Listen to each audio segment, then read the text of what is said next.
All right. Welcome and thanks for joining us on this event on COVID-19 in the Americas. My name is Malu Gatto and I'm Assistant Professor of Latin American Politics at the Institute of the Americas. And I'm joined today by Dr. Paulo Drinot, Professor Maxine Molyneux, and Professor Iwan Morgan.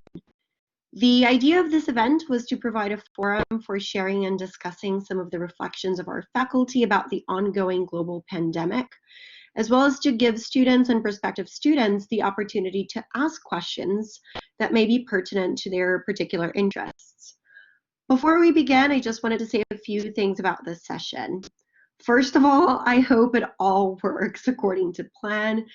We had few people registered to participate today, and although Blackboard is supposed to be able to accommodate large events, this is really the first large event we're hosting in this platform. The other thing that I wanted to say is that we will be recording this session and it will then be made available on our YouTube channel. Each speaker today will provide a 10-minute overview of their thoughts. We will then open up for questions from you, the audience. You can choose whether to see all four speakers on your screen. In fact, we have just, before starting, this has changed. So each speaker will just turn on their camera when they're speaking. And so you will be essentially seeing each person at a time. So no need to worry about that, actually. The other thing, just logistically speaking, to ensure that the session runs smoother, more smoothly, only the speakers will be able to share video and audio. So we ask that all audience questions and comments are shared through the chat function. So to access the chat window, you would have to click on the purple/green button on the bottom right corner of your screens. That will take you to the chat. The other thing that I wanted to ask is that when you're asking a question, please specify if the question is for the roundtable in general or if it's for a particular speaker. So with that said, without further ado, let me just briefly introduce you to today's speakers and then they'll get started. So Paulo Drinot is Associate Professor of Latin American History. His work investigates questions about labor history and state formation, racism and exclusion, and the social history of medicine, expertise which he will be drawing upon for his comments on responses to COVID-19 in Latin America. Maxine Molyneux is Professor of Sociology at the Institute of the Americas. She has published quite extensively on Latin American development, policy, gender, law and politics, and the social effects of inequality, topics that she'll be reflecting upon today in the context of COVID-19, also in Latin America. Finally, Iwan Morgan is Professor of U.S. History. He is an expert on modern U.S. Political history and political economy with a focus on U.S. presidencies, and he'll draw on this expertise to discuss the dynamics of COVID-19 in the United States. So with that said, I will now turn off my camera and turn it on to Paulo Drinot. Great. Thank you, Malu. Well, let me preface my short presentation by just clarifying that I am a historian. I'm not an epidemiologist. I'm not a public health specialist. So my comments, observations are those of someone who has worked on the history of public health in Latin America and specifically Peru, but whose expertise on the current pandemic is quite limited. So these are really the observations of someone who has just been following the news like most of you. So what I will talk about are basically three things. First of all, how well Latin American countries were prepared for the pandemic. Secondly, how well they have handled the pandemic so far. And thirdly, but very briefly, what are likely to be the economic and political legacies of the pandemic in the region. So how well prepared were they? Generally, not very well. And that's not surprising because, as we have seen, with very few exceptions, few countries in the world were well prepared. Even countries like the UK that had undertaken extensive preparations through something called the Cygnus exercise, in the end were found wanting. And by the lack of preparedness, I'm not referring primarily to the absence of stocks of PPE or the ICU capacity. It's clear, I think, that responses to public health emergencies of this scale require a level of preparedness that ranges across public health infrastructure, but it also extends into a kind of preparedness to develop economic and social responses, as well as political responses. And this is something that I think has been absent pretty much everywhere. Now, investment in public health in Latin America varies significantly. The average for the OECD is circa 9% of GDP. And perhaps some of you will be surprised to learn that, in fact, in Latin America, several countries match that figure or exceed it. Cuba, Brazil, Argentina, Chile, and Uruguay. Other countries such as Mexico, Peru, Guatemala, Bolivia are closer to 5%. Venezuela, with all its recent problems, has public health expenditure at just over 1% of GDP. So in terms of public expenditure as a percentage of GDP, a number of countries were at a level not that different from the more industrialized countries. Looking at the differences within Latin America, however, it's not clear that those countries that had levels of investment that matched the OECD levels were any better prepared for the pandemic than those that did not.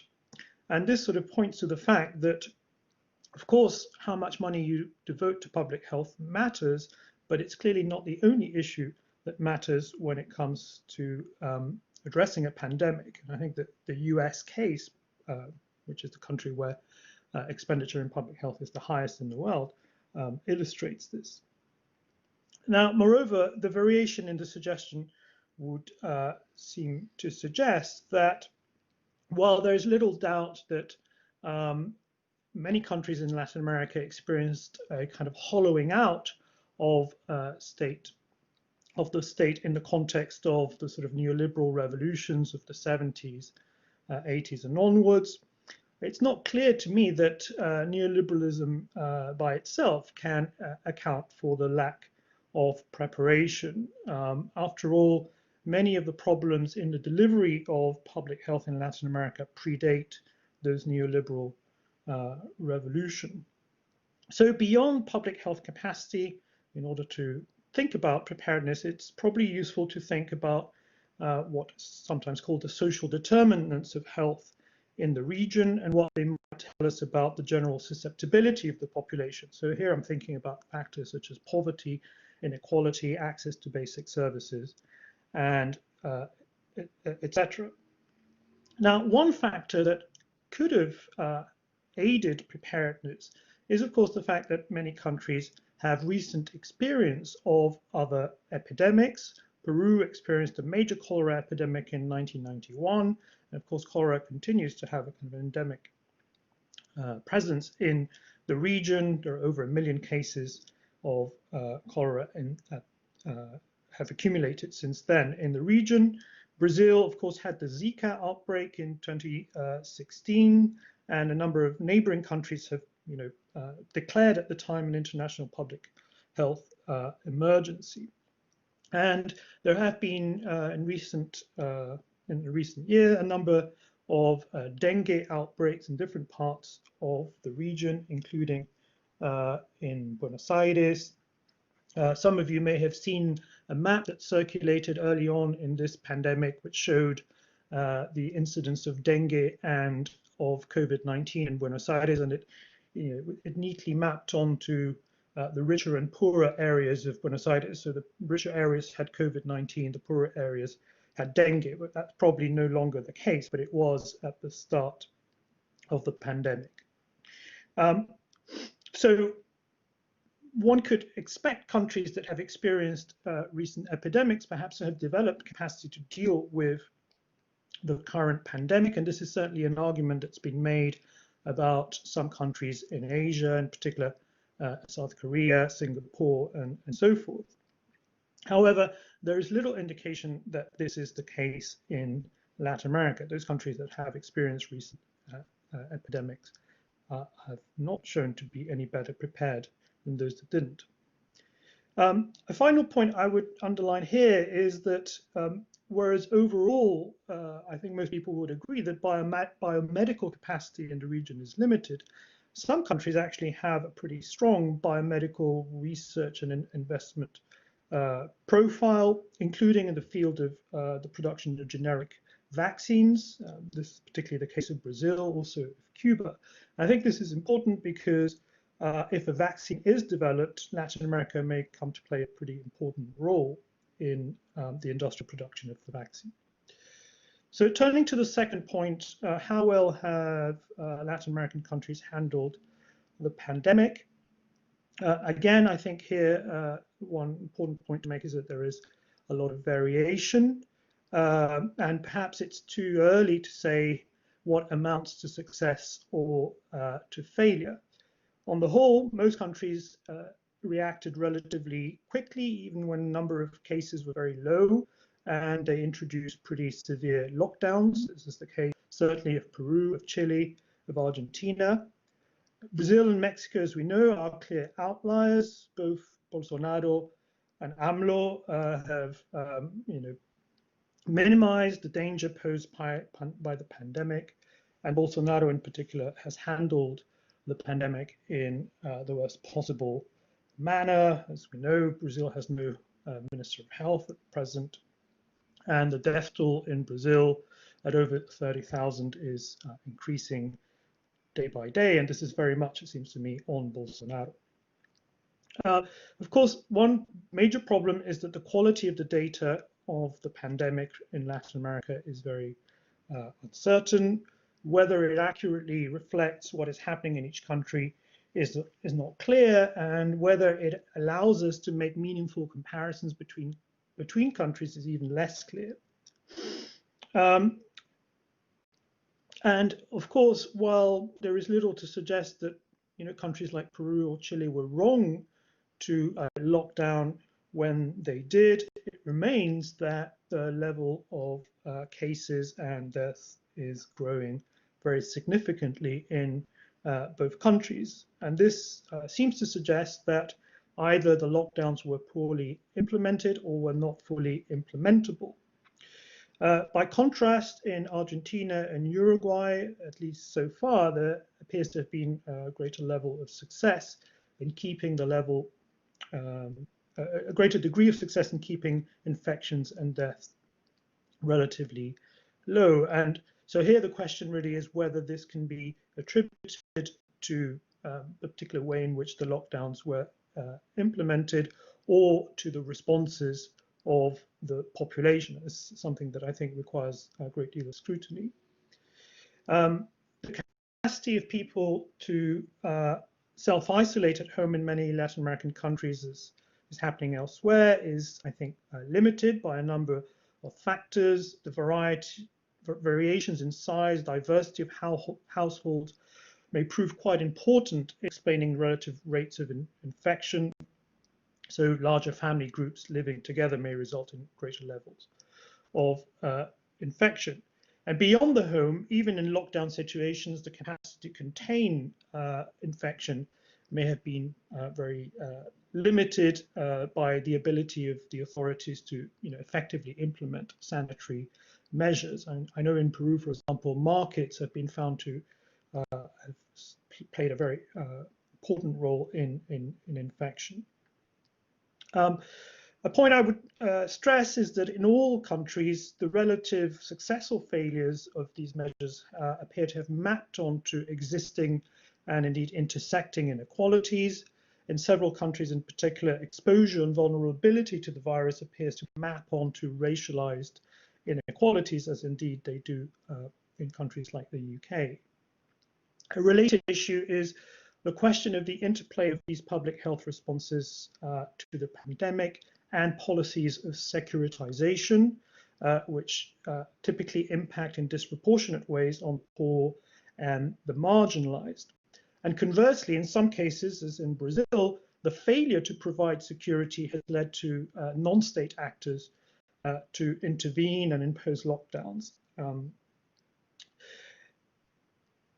I see that Malu is indicating that I'm running out of time. So what I'll do, I have a few more things to say, but maybe they can come up in the Q&A session. But I do want to say something about the final point I want to address, which is the potential economic and political legacies. And here, really, I have more questions than answers. The economic impact, it's very difficult to know, but current estimates suggest that it will be very significant. I've seen calculations of hit of between 6 and 14% of GDP. Of course, a lot will happen on, a lot will depend on what happens elsewhere in the world. The fate of the region is very much tied to what happens elsewhere.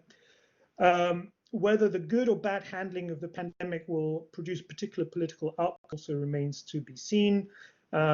Bolsonaro's disastrous handling seems to have resulted in a dip in the polls. By contrast, in Peru, Vizcarra seems to be retaining a relatively high degree of approval. Whether he can keep on to that remains to be seen. And this kind of connects to a broader question, which I don't have an answer to, but which is, whether the pandemic will kind of strengthen authoritarian or democratic trends in the region. And I think this is very difficult to say. It will depend very much on the sort of economic and social tensions that emerge in what is likely to be a new phase of the pandemic and how successfully government address them. And just to finish, the last point I would make is maybe a question that some of you have been asking yourselves, is whether the pandemic will finally lead to Latin American countries investing more in public health to prevent similar episodes. And here I would simply say that historically what we find, it's not so much epidemiological threats that have led to more investment in public health, but rather social and political ones. And so I wouldn't hold my breath. Okay, thank you.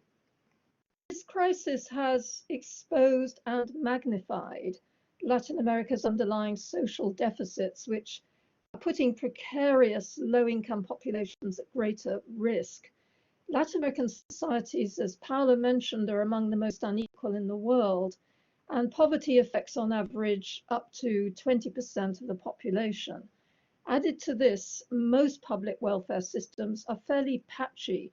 There's a high incidence of low-paid and informal work, and far from robust economies. The region's average growth rate last year was less than 1%, 0.1% of GDP to be exact.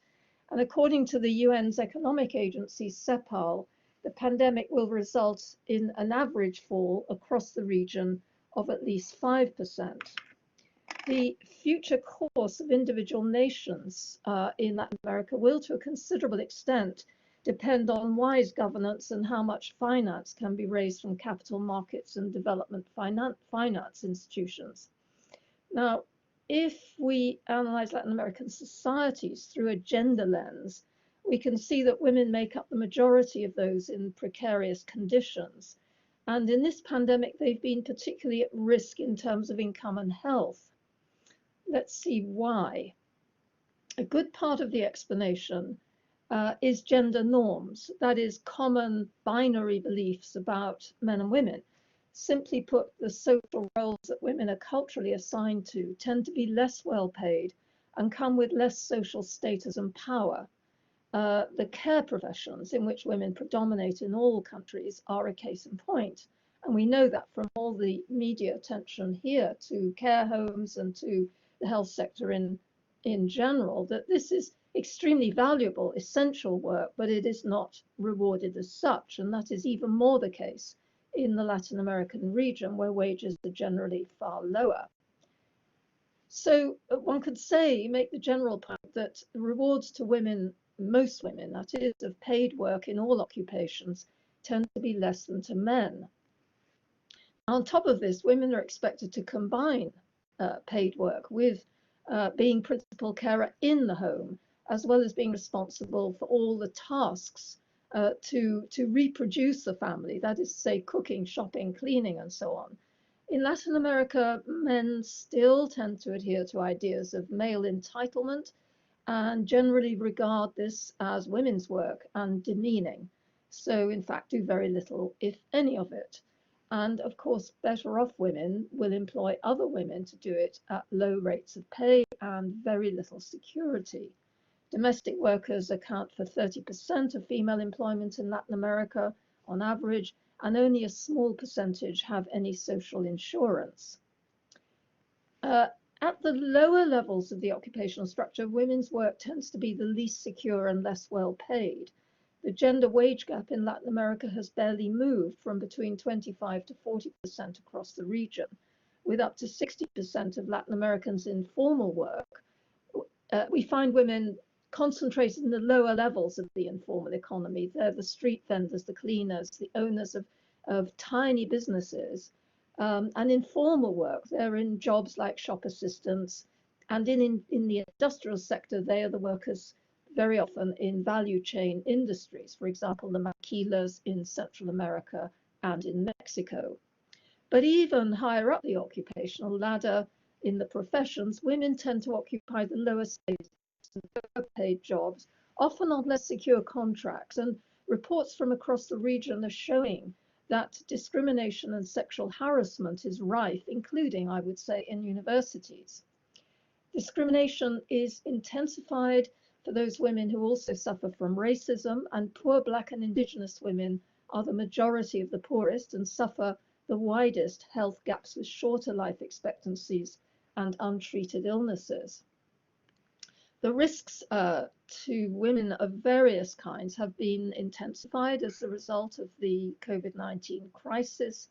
Most Latin American countries, as Paulo mentioned, impose lockdown conditions, causing an economic shock which has deprived many millions of informal sector and other workers, insecure workers in particular, of their regular income and their jobs. And the social safety net does not yet cover the newly impoverished.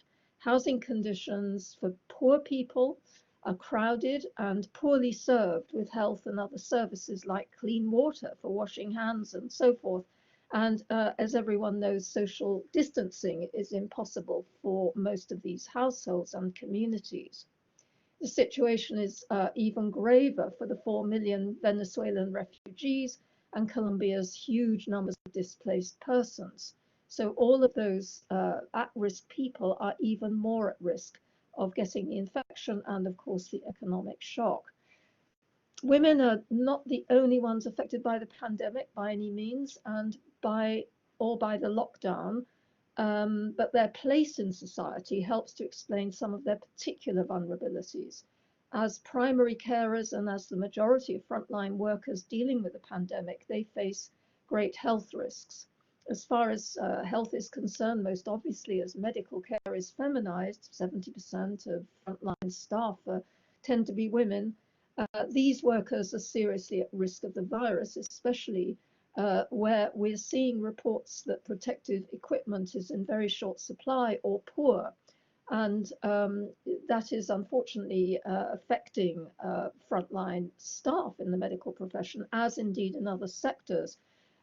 Reports are coming in of a sharp rise in infections and deaths among medical staff for this reason, though some governments, Mexico and Brazil, for example, are not really publishing the data on this. There are two other serious risks to women and girls' health. NGOs are very worried that sexual and reproductive health services have been curtailed as resources are channeled into combating the virus, leaving many women and girls exposed to the risk of pregnancy complications, safe terminations, lack of contraception, and STD advice and treatment. Latin America, or some countries in Latin America, have very high levels of HIV/AIDS, and in some countries, high rates of teenage and underage pregnancy. So these deficits in sexual health provision are very serious, risking long-term effects on the people who are affected by that. The other gendered health issue is long-standing in Latin America, which is a region with high levels of gender-based violence, including feminicide or the murder of women, which is already at shocking levels in many Latin American countries, especially in the Northern Triangle, the Dominican Republic, Bolivia, Brazil, and Mexico. Reports of violence in the home have also increased by up to 50% in most countries, and this is based on reports coming in, government reports coming into UN agencies that are monitoring this. So up by about 50% in most countries, as existing tensions in households are heightened by anxiety or by alcohol, and victims have nowhere to escape to, as refuges and other services are anyway few in number, and many are closed during lockdown. Colombia, for example, reported a rise in rapes, and there were 12 murders of women in the first 16 days of the lockdown. The Mexican government recently reported 26,000 cases of violence against women for the 2 months of the semi-lockdown in that country, though the president has last week dismissed this, saying that 90% of the calls were fake. In formal employment, the worry based on evidence elsewhere is that with a continuing economic crisis, many women workers will face more economic disruption. A survey carried out in Australia showed that it was women who already were facing pay cuts. Many of their jobs were going, and this was particularly affecting younger women. In Latin America, there is particular concern for young people, as youth unemployment in Latin America is already at very high levels, hitting over 20% of those between the ages of 15 and 24. The economic shock and expected recession is bound to make that worse. This is a tragic deprivation of opportunity, and we know that the effects of periods of unemployment for young people can set them back in the longer term. This relates to the broader issue of poverty, which has grown significantly in Latin America over the last 6 years, with 140 million people estimated to be in poverty today by ECLAC, the UN Economic Agency, but the pandemic is expected to add another 35 million to this toll. And again, the majority of the very poorest are women and female-headed households, and of course the general lack of childcare options restrict many women from being unable to work. Thanks, Malu. 1 minute left.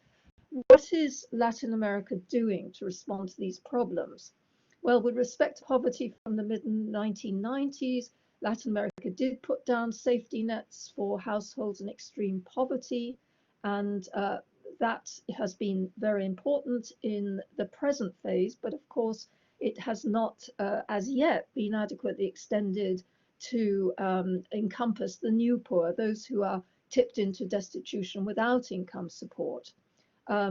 Also, one has to say that there's not been a sufficient response to address the specific risks that women are facing in these extremely difficult times. And I just have 2 points, Malu, to make, and I'll finish.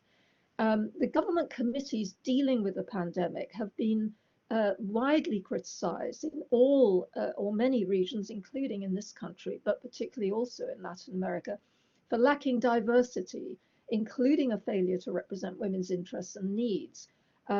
There are, however, some signs of some progress that the UN agencies, particularly UN Women, are collaborating with governments and are generating policy proposals to alleviate the hardship that women are facing. So there are a patchwork of responses in place.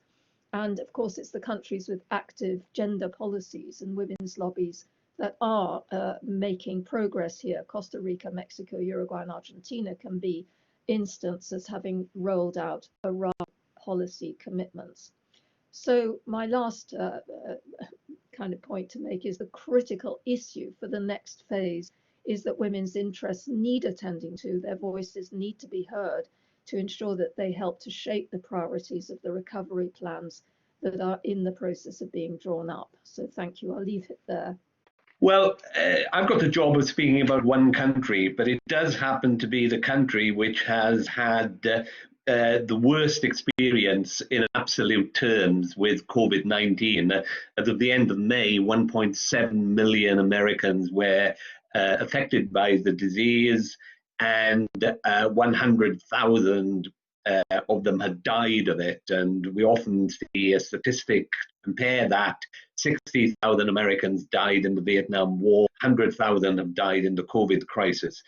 But if you look at it in relative terms, the United States is by no means the worst case in terms of COVID-19.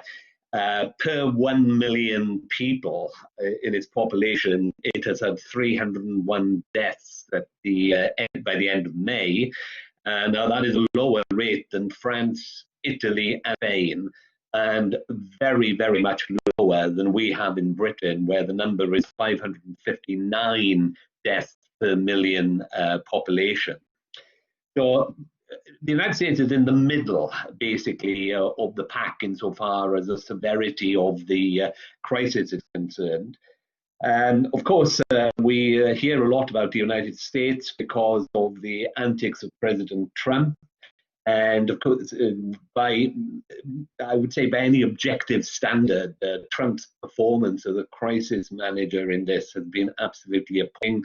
Initially, failing to recognize the likely severity of the developing crisis, and more recently, using the crisis for political gain through his daily briefings and tweets.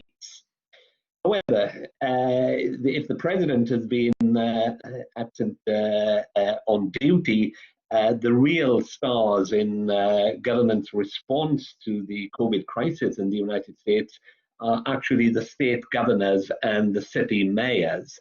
The United States has a thriving federal system of federalism, and mayors and governors have really stepped into the vacuum left by presidential leadership.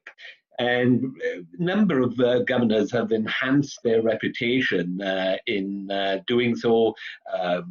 Gretchen Whitmer in Michigan, Governor Cuomo in New York, for example.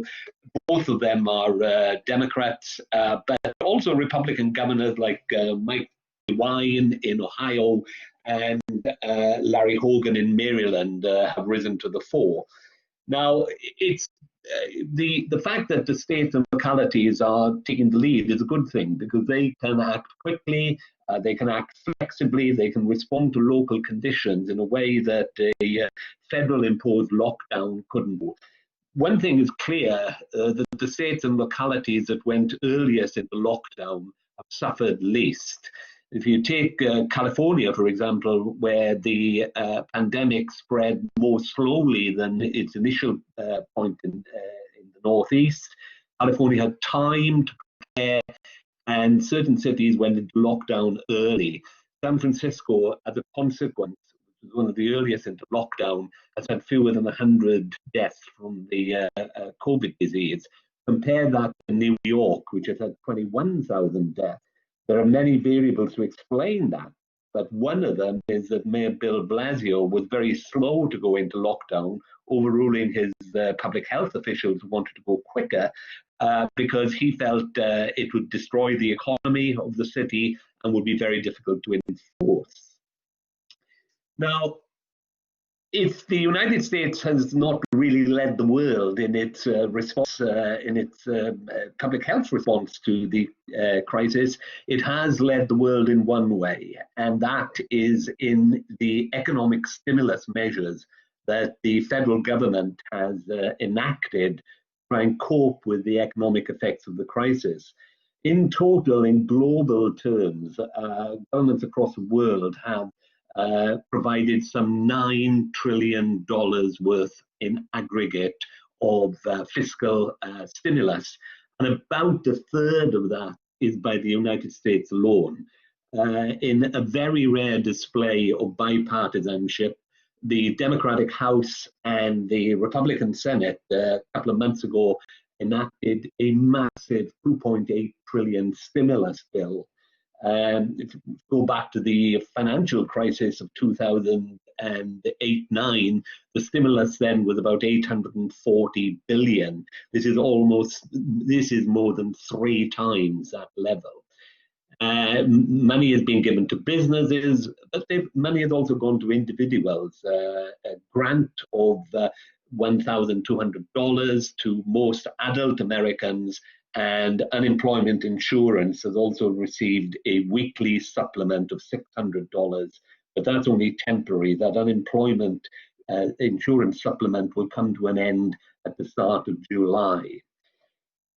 I think it's fair to say that Trump being president actually helped the speedy enactment of the stimulus. This is an election year, and the Republicans wanted to help Trump's re-election cause by making him appear to be the author of the stimulus. Trump insisted on his signature being on the Federal Reserve notes that went out in payment or for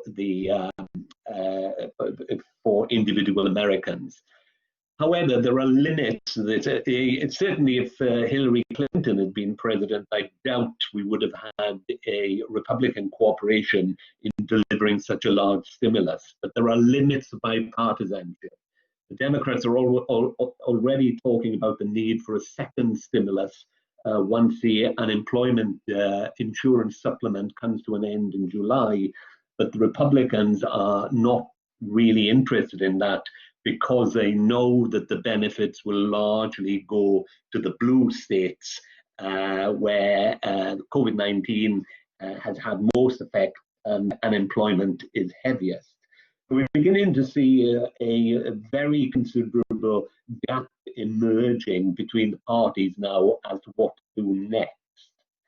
And this is hardly surprising, because in the red states, their populations are less densely concentrated, particularly in the West, but also in the South. COVID-19 has had less effect in these regions compared to the Northeast, Midwest, and the Pacific Coast, where the Democrats are strongest, of course. So we're getting evidence that the COVID-19 crisis is beginning to widen the fault lines of partisan polarization that pre-existed it in the United States. Now, what is also emerging is that the worst sufferers from the crisis in the United States are those who are at the bottom of the economic pile. There is a strong class element and an even stronger racial element in the distribution of the disease and the deaths from it. If you take New York City, for example, the worst hit borough in New York City is the Bronx, which is the poorest borough, and the least hit borough in the city is Manhattan, which is the most affluent borough. And it's also significant, and in the case of New York, the more affluent and better educated are able to leave the city and decamp because they can work remotely. But certainly the low-income citizens don't have that option, and most of them are occupied in employment categories where you can't work remotely anyway. So you have that issue, which is very much a clear factor in the current crisis. But by far the worst hit group have been African Americans. Now, the infection rate in the United States for African Americans from COVID-19 is approximately the same as that for whites. But if you contract the disease as an African American, you have a 2.5 times better chance of dying from it than does a white American. And one reason for this is that, or the main reason for this, is that African Americans suffer from poor health, low income, poor housing conditions, and have underlying health problems which are affected by the disease, underlying health problems like asthma, other respiratory diseases, poor diet, obesity, and diabetes. So what is quite clear is that the COVID-19 crisis has hit across class and racial lines, with those at the bottom of the pile really the main sufferers from it, not exclusively, but by far disproportionately. Now, what I've said so far suggests that COVID-19 has really tended to reflect the nature of American politics and society in terms of the vitality of the federal system, the distribution of the disease and its partisan consequences, and its effects on the bottom third of society. However, there is one aspect in which the disease has shown a new United States emerging, and that is that this is the first global crisis since 1945, when the United States has failed to play a leading international role in tackling it. Indeed, you can say that the United States has weakened international coordination against the pandemic through its reduction of support for the World Health Organization. So the last thing I will say is that the pandemic has revealed a nationalist United States that has emerged under Trump and possibly spells the end of American internationalism. Thank you. Well, actually, just 3 questions now for Paulo. Paulo will have to leave very soon, and so I'll just read up the questions for him to answer now. And so the first question is from George Glenn. I would like to ask about your opinion on the unexpected rise of cases in Peru. They were the first to introduce lockdown measures up to a week before the UK, and the population in Lima was more than happy to adhere to the new rules, not so much in the periphery. However, over time, we have seen an unexpected mass increase of cases. In the last few days, this went up to almost 9,000 new cases on the 31st of May, and it currently sits at about 1,709 thousand confirmed cases, and the lockdown has now been extended until the 30th of June. Why do you think this has happened? Why has the lockdown not worked? The repeated challenge of the authorities that we have seen as of late is, in my view, due to social challenges and the political culture of disrespect and disregard for authority. Would you agree? The second question from Eliza Burgess is, how do you think the effects of the pandemic and Piñera and his government's handling of the crisis will affect the result of the national referendum for a new constitution in Chile to be held in October? And finally, Alicia asks, could you comment on how you think social media has or will impact the public response in Latin America? We have already seen that politicians are using social media to promote propaganda, such as Rafael Reyre, a Peruvian politician, posted an image on Twitter stating that it was a market in Andahuaylas, with people spaced out, suggesting that other areas should learn from this example. However, it was later shown to be from Myanmar. Okay, so those are the questions for Paulo. Okay, thanks.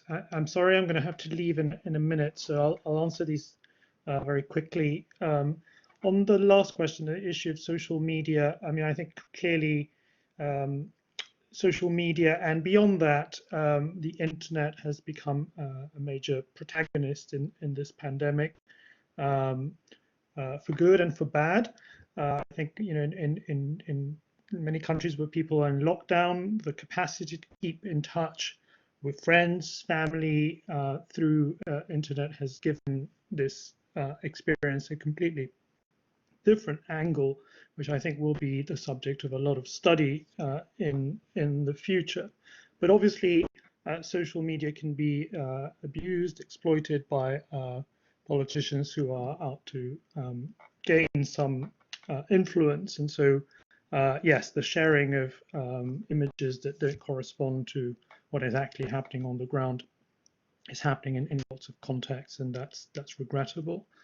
About the question regarding the Chilean referendum. I really don't know what the impact will be. From what I've been reading, Piñera's handling has been highly criticized, and it sort of maps onto general discontent with the government that had produced, as we saw, a lot of social unrest.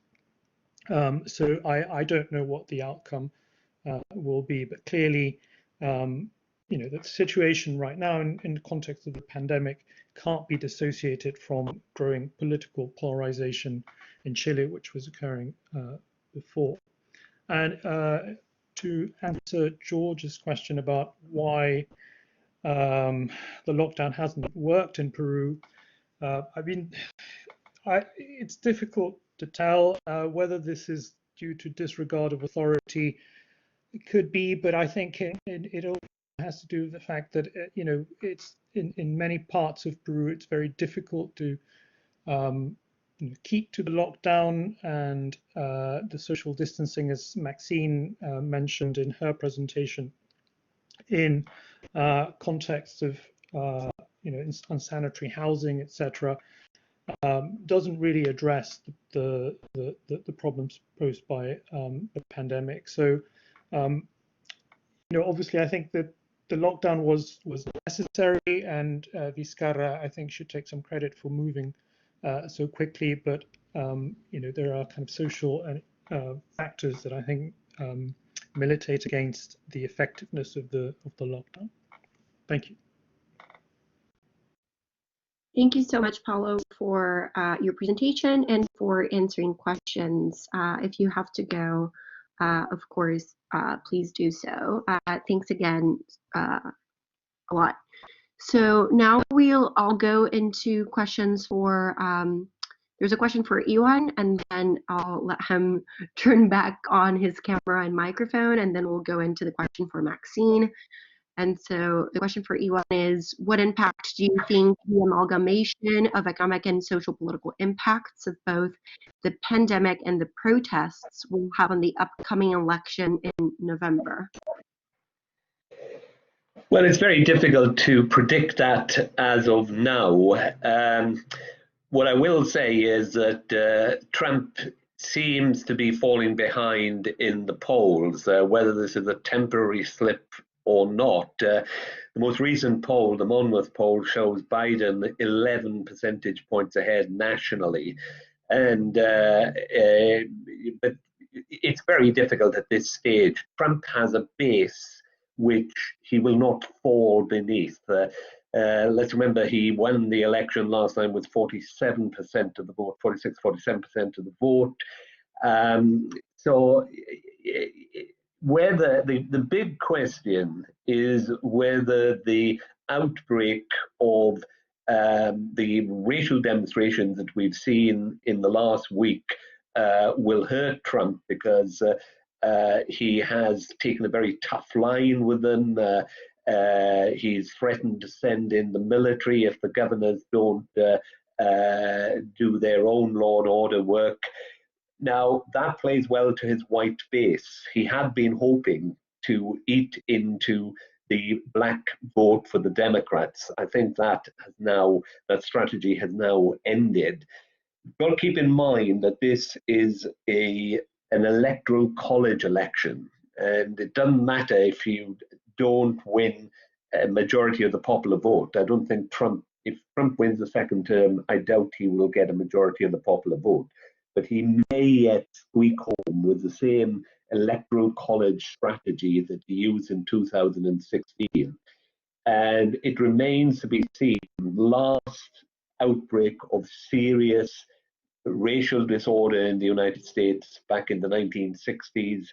In 1968 was also an election year. There is no doubt that the racial disturbances of that year helped put Richard Nixon in the White House. Whether they will work to Trump's benefit this time round remains to be seen, because his performance as president in responding to the disturbances will be measured, whereas Nixon in 1968 was able to play the role of opposition leader. Thank you so much, Iwan. I will now just go to Maxine for a second, actually. So if you could turn your camera and microphone back off again and Maxine back on. So the question is from Sarah Redcliffe, who asks, one gendered dynamic in Latin America has been attacks, including spitting on nurses and female health workers in public spaces. How do you explain this, and what has been the reaction of women's movements? Is there a racialized dimension to this? Thank you, Sarah, for the question. There usually is a racial dimension to attacks, and many women from ethnic or colored communities are in those frontline services. And why are they being attacked? In part, it's resentment against the lockdown, and by people who have been told that this is just something they don't have to worry about, that this is all being spun. This is unfortunately in Latin America, in some Latin American countries, the issue of public health in this epidemic has been politicized, particularly by the right. And it's the forces of those formations that are actually leading these campaigns to discredit the right, to discredit people who are observing lockdown, and I think and taking public precautions. And unfortunately, I think the nurses and frontline workers come in for those forms of abuse because they're telling people to put on their masks or to take care of themselves or to stand properly with due distance. And that is one possible way to see it, but it's not across the whole region.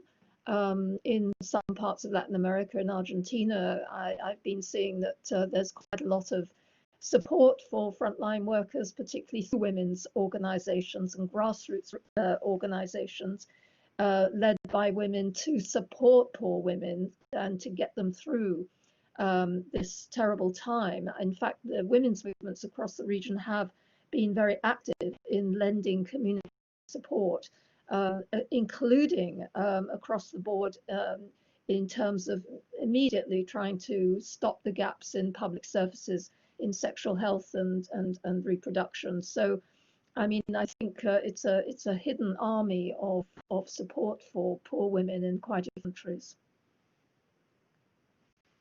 Thank you, Maxine. If you could actually just stay there for a bit, because there is another question for you from Alicia. Educational material detailing how to maintain good hygiene during the 1991 cholera epidemic primarily depicted women in the kitchen and house and subsequently responsible for maintaining a clean environment. Have you seen a difference in the kinds of images in such material in this epidemic? And because the virus spreads in a different way, do you expect women to have less blame and responsibility attributed to them this time? Not a great deal of expectation, I'm afraid, Alicia, but there has been some responsiveness to the need not to kind of reproduce the standard stereotypes, which have the effect of reinforcing the kind of expectation that women have to carry out the burden of those activities. There are some, particularly women's bureaus or ministries or lobbies within governmental and non-governmental areas that have begun to change the nature of public campaigning, but to be honest, it's fairly small, and the actual effects I don't think are very great, despite the fact that so many women in Latin America are now in work. Public attitudes change very, very slowly, and the sad fact is that even among poor people, young people, there are very conventional expectations of what women should be doing, and including, sadly, that men can exert, control over women to a considerable degree. I mean, there's a survey completed by Oxfam on young people showing that attitudes of young men have not changed that much with respect to, domestic violence, for example. I would say that that's probably the case, you know, with regard to the conventional tasks associated with women's role in these societies. Things are changing slightly. The evidence we have is a few percentage points, a few more men, you know, in certain social categories are doing a bit more, but it's a very, very slow improvement, unfortunately. Thanks for the question. Thanks a lot, Maxine. We'll now go into a question for Iwan from Etienne. And so the question is, you say this is the first global issue since 1925 that the US has not led the global effort. Who would you say has sort of stepped up in this empty space? And do you think that this will increase their global presence after the pandemic? Well, in the current situation, some countries have quite clearly had strong leadership. Probably the most successful countries have been Germany, New Zealand, Singapore, South Korea. But I'm not sure that they have really emerged as global players. They've been very successful national leaders. But really, the only two countries that could take a leading role in this are the United States and China. Now, their current relationship is at its lowest ebb since the normalization of relations back in the early 1970s. And it's unlikely that in the current COVID crisis, they will get together. So long as Trump's in the White House, the chances of the United States leading a coordinated international response to any crisis, regardless of just the COVID crisis, is a matter of doubt. However, if there is a Democrat in the White House, if Biden wins the White House in 2020 and restores America's habitual internationalism, and if there is some kind of rapprochement with China, then we may see those two countries cooperating in bringing the world out of economic recession. And that will be the next big international situation we face. The United States at the moment has 15% unemployment. It could well go up to 20% by the end of this year. And we should remember that in the depths of the Great Depression of the 1930s, unemployment stood at 25% of the labor force. So we're entering areas for the American economy that we haven't seen for a long time. The world today is different, of course, from the 1930s. The response in the 1930s was extremely nationalist, protectionist policies by various nations, which helped bring about the Second World War. We've got to hope today that the leaders of the key countries in the world, beginning with the US and China, are able to see a way forward to cooperate in a way that does not lead to a new outburst of nationalism and protectionism. But whether you're asking me if you're asking me what the prospects are, I'd say 50-50.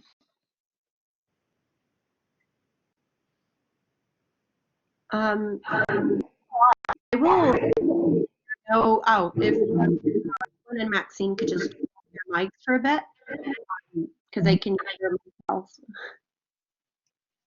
Thank you. So there are no questions from the audience right now. And I'm going to ask a question that academics, including myself, tend to not enjoy very much answering. However, I'll do that because I've been thinking a lot about this.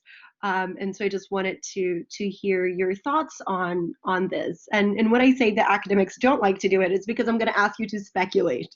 And so I'm just wondering if you could speculate a little bit about what may be some of the behavioral or cultural changes that are prompted by the pandemic. And so in other words, this pandemic has quite quite strongly transformed people's lives. The ways that we not only conduct our daily routines within the households, but then also how people do business, how politics works. And so in a lot of countries, including Brazil, congressional sessions have been taking place online. And so I'm just wondering, what do you think might be some of the interesting behavioral or cultural, political legacies of this pandemic? And if there's anything in particular that you have been thinking about that we haven't discussed today. And so, for instance, I've been thinking a lot about how gender relations potentially might change in Latin America after this pandemic. And so I'm just wondering, thinking about this pandemic as a critical juncture, what does this mean for behavioral or cultural or political changes? I'll pass it on to Maxine and then to Iwan. Thanks, Malu. That's such a great question, and I think it's one that a lot of people are discussing in terms of is it imaginable that we should go back to where things were before, after the explosion of sort of community cooperation in lots of areas, and I'm thinking mostly here because I know exactly what's going on even in my own environment here. There's been a great deal of reaching out and helping, and a whole issue now about how to sustain that beyond the kind of lockdown period is what is in people's minds, and to see how far those kinds of social relations can be reproduced, sustained, and nourished over time. I think that's a very big question. I just don't know the answer to that. I think, I don't see huge changes in gender relations. Maybe there are more. There might be some. There's certainly in this country, but we don't think that's necessarily happening in Latin America. A great deal more value being given to the caring of people in the professions and in general, because people have become aware of how great the care deficit is, and it is entirely possible that future governments will have to spend more, just to keep that going, because the expectations of people, of course, are high. In the case of Latin America, it's such a different situation, because you do have quite, in some countries at least, quite strong, community action anyway. And I'm particularly thinking about women's movements, as I mentioned before. I'm getting reports that there's a great deal of, on the ground community activity now. So it pre-existed this this pandemic. It's almost impossible to say what will happen after, because one of the great threats to all this is the economic shock and the likely longer term effects of that. And if there aren't resources to support, for example, feminist NGOs and civil society organizations, then there are reasons to worry that the sort of material sustainability of these new developments may be put at risk. But I'm hopeful that there have been lessons learned. There's a great deal of creative thinking going on, and certainly the discussions about we can't go back to how it was before, either in terms of economic and social relations, but more generally, there may be knock-on consequences for the way that the people want to be governed. And I given that we have a bad state at the moment of disastrous governance in many countries, hopefully people will learn from that. Pache, what Iwan says about, strong bases that support very poor leadership. Thank you so much, Maxine. That was really fascinating, and will help me think about these as well. Iwan, I'll pass it along to you. Okay, well, that's a tough question. And of course, when you're faced with a tough question, you always answer the question that you would like to have been asked. So I'm going to answer your question by saying what I would like to see come crisis or this legacy. Whether it will is another matter. The first thing is that Americans have got to rethink their healthcare system. The United States spends 15% of GDP on healthcare. That's the highest level of any country in the world. Yet it still has a population which doesn't have, at least 2/5 of the population does not have adequate access to healthcare. The problem in the United States culturally with healthcare is that the healthcare system is there to turn a profit for doctors, hospitals, etc. Now, what might come out of this crisis, this might be the way the Democrats approach the opportunity to call for the renewal of governmental activism in a new kind of healthcare system which offers more equal access to groups that have been hitherto discriminated against. And of course, this brings us to African Americans. Now, the racial disturbances of the last week have highlighted to white Americans the situation and the discriminations that African Americans still face. It's worth remembering that back in 1899, the great black sociologist W.E.B. Du Bois wrote about the black folk of Philadelphia, and he said that the greatest problem they face is inadequate health care. That is the most fundamental issue that African Americans face in socioeconomic terms, was his view. The same is true today, 121 years later, after Du Bois wrote that book. The same is true of Black Americans and healthcare today, and there has to be a change. Whether there will be a change in the short term remains to be seen, but that is surely something that a nation like the United States has got to come to terms with over the next year or two. Approaching the time for us to wrap up the session. It's coming from Tom, and I'm reading the question and I'm thinking, you know, there's so many parallels between US and Brazil, but of course Brazil is on my mind all the time because following Brazilian politics and news is a full-time job that I don't get paid for to do that as my full-time job. But his question is, I wondered if any of the participants would like to comment on the knock-on effects of the US response to the pandemic, to the responses in Latin America. I don't know if you have anything to say about that, Iwan. If not, I'll pass it along to Maxine, and then I'll say a couple words about it as well.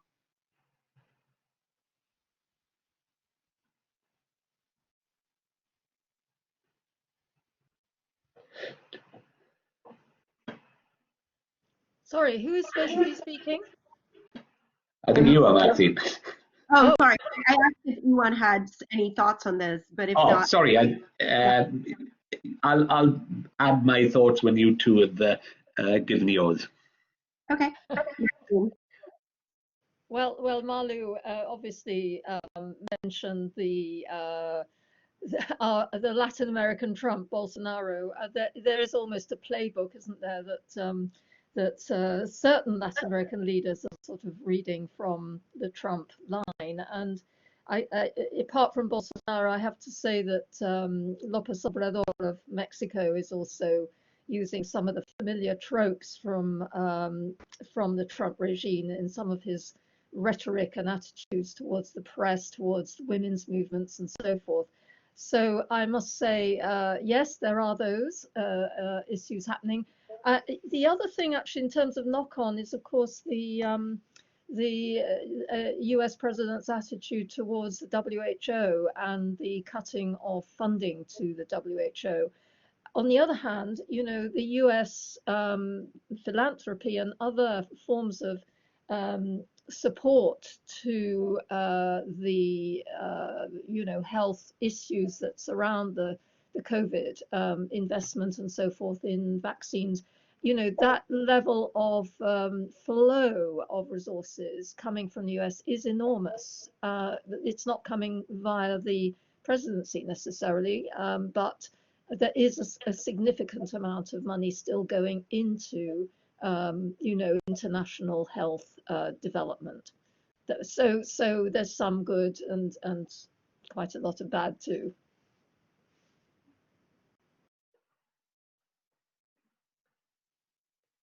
I'll just say a few words of things that I think might be important to pay attention to. I won't extend myself here.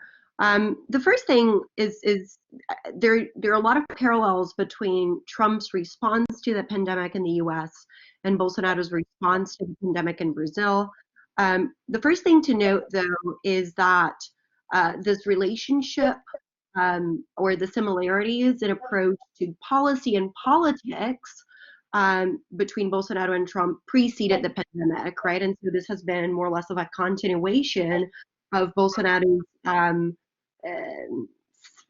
similarly potentially imitating Trump in a lot of ways. And as I was saying, not only in terms of policy responses, but also his attitudes towards the media and towards communication more broadly.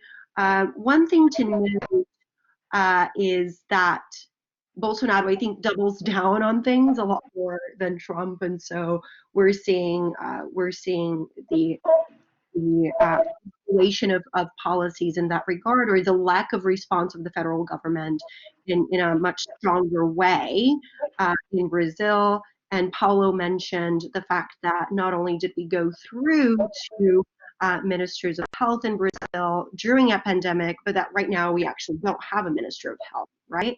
And the other, I think, point to, well, two other points you mentioned that I think are worth following up on the similarities between Brazil and the US. And I recognize, Tom, that your question was about Latin America more broadly, but I will restrict my comments to what I know a bit better, which is the Brazilian case. But the two things are, one, about the heterogeneity of responses across subnational level.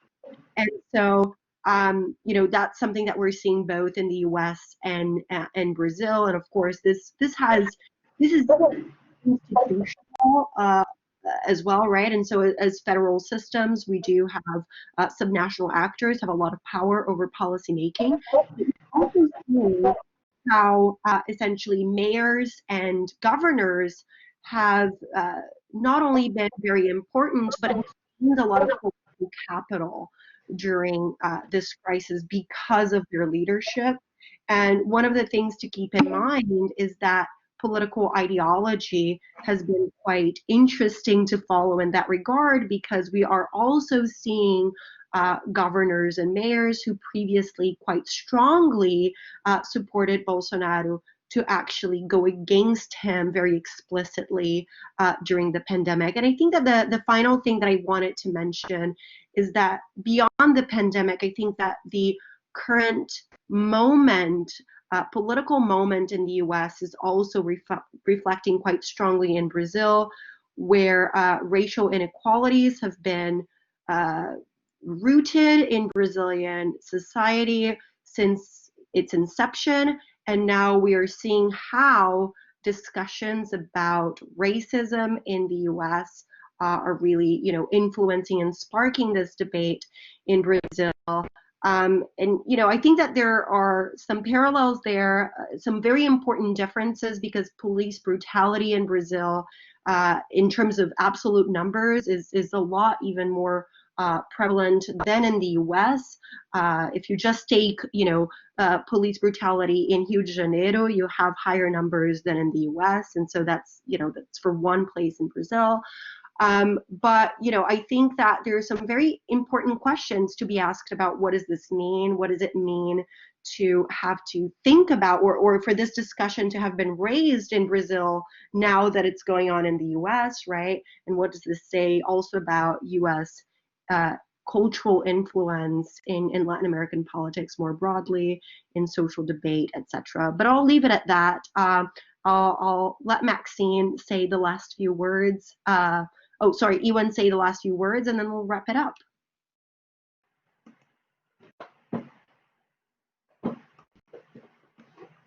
Okay, well, what I'd say about Trump is this. I think the 2020 election is building up to be the most important election the United States has probably had since Ronald Reagan became president in 1980.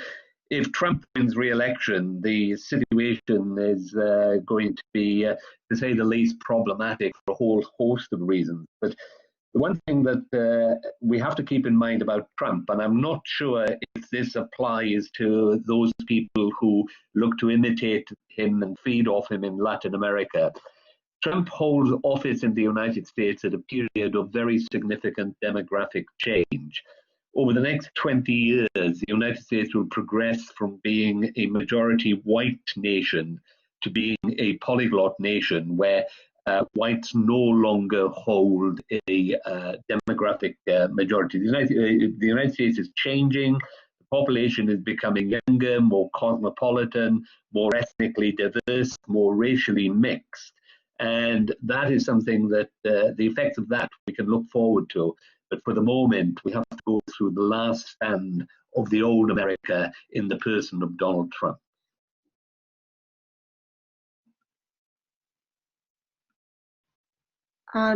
Thank you, Iwan, and thank you all so much for attending the event, participating with such great questions. And thank you to the speakers as well for joining me on this today. I'm very happy that it actually seems to all have worked out quite well, better than I was expecting, actually. But anyways, thanks a lot. Maybe because this was such a good experience, maybe we might host some other ones in the same format. But yeah, thank you so much. Thanks, everyone. Thanks, Malu.